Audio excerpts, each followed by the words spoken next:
এর আগে একদিন তোমাদের সাথে আমি সর্ষে পোস্ত ইলিশের রেসিপিটা শেয়ার করেছি, তবে আজকে আমি একটা সিম্পল রেসিপি তোমাদের সাথে শেয়ার করছি ইলিশ মাছেরই।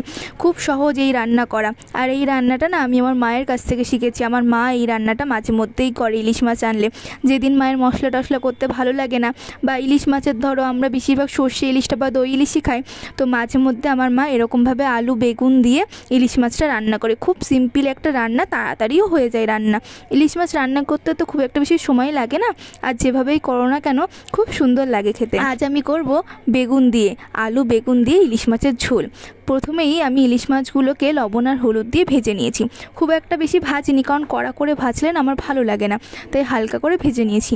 এরপরে কড়াইতে আমি দিয়ে দিয়েছি গোটা জিরে। গোটা জিরেটা ভাজা হলে তারপরে এখানে দিয়ে দিয়েছি লম্বা করে কেটে রাখা কয়েকটা আলু, আর তার সাথে দিয়ে দিয়েছি কাঁচা লঙ্কা।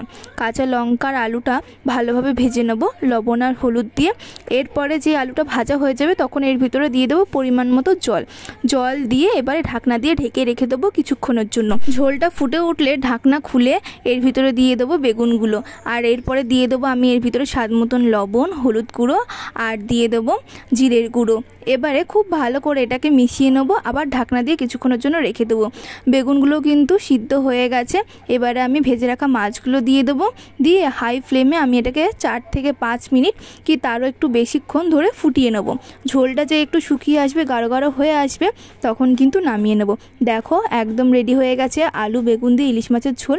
দুর্দান্ত লাগে কিন্তু এইভাবে রান্না করে খেলে। আজকের ভিডিওটা তোমাদের কেমন লাগলো অবশ্যই আমাকে কমেন্ট করে জানিও, ভালো লাগলে শেয়ার করে দিও।